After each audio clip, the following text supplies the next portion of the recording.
Hello. Sounds like we might need some more help today, so I'm going to record a video. Okay, here we go. So the first thing to point out is that the radius is the distance from the center to the outside of a circle. So all of these little lines would be the same distance. These would all be little radiuses or radii or whatever. Okay, so the radius is the distance from the center to the outside. The diameter is two radiuses, okay? So it's just multiplying the radius by 2. So if they were to give you the diameter and you need to find the radius, you would divide by 2.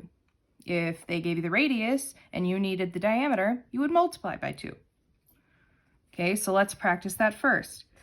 If they said radius is 4, what's the diameter?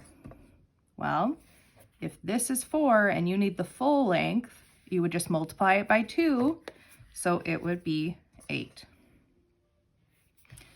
Other way around, if they said the diameter is 10, and what's the radius? Well, diameter is the full length across, radius is just half of that, so the radius would be 5. Okay, so some of your IXL questions will just be asking what's the radius or diameter. Okay. Other questions it's going to ask is what's the circumference and what's the area. Notice that circumference, you're using the diameter to solve that. And for area, you're using the radius. Okay, so let's say they gave us radius and we need to find both of those, okay? So for circumference, it's pi times diameter. And they say to use 3.14 for pi. So I've got 3.14 times the diameter, but they only gave me the radius. Well, radius is half of diameter, so I'd multiply it by 2 to get 10. So I'm going to be doing 3.14 times 10. And you can use a calculator for this if you'd like. For this one, I just know that it would be 31.4. Okay. If they gave me radius of 5 and they wanted me to find the area. Area is pi r squared. We did learn exponents this year, but I know that we might have forgotten, okay? They gave us the radius, so pi times 5 squared. Pi is the same thing as 3.14 times 5 squared. 5 squared is the same thing as 5 times 5. And then bring down our other thing. So we're at 3.14 times 5 times 5. 5 times 5 is 25 times 3.14. You can do that on your calculator if you'd like.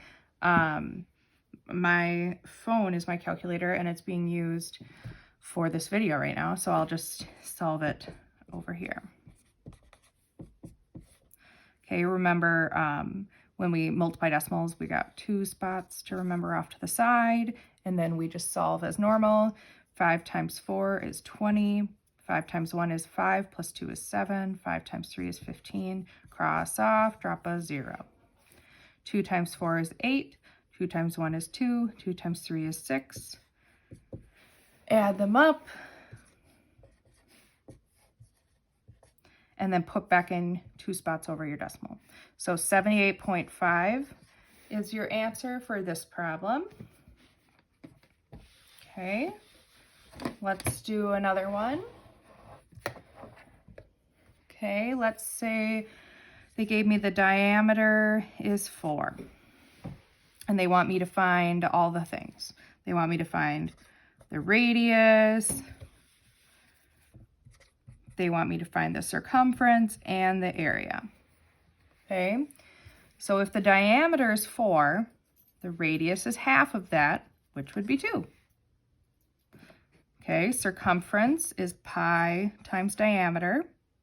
Pi is 3.14 times diameter, we know that is 4. Okay, I can solve this. 4 times 4 is 16, 4 times 1 is 4, plus 1 is 5, 4 times 3 is 12. Put back in your 2 decimal spot over. So 12.56 would be the, what was I finding? Circumference. And then the area. Area is pi r squared. So 3.14 times 2 squared. 2 squared is the same as 2 times 2. I'll bring my 3.14 down as well. 2 times 2 is 4, and 4 times 3.14. I feel like we just did this problem. 4 times 4 is 16. 4 times 1 is 4, plus 1 is 5, and 12. So 12.56 would be my area. Okay, when you're doing it your IXL, make sure you pay attention to what they're asking you, because sometimes they're just asking what's the diameter or what's the radius. And then other times they're asking you circumference or area. Message me if you need any more help. But you can do this. I know it looks really scary, but you can do this. Okay? Have a good day.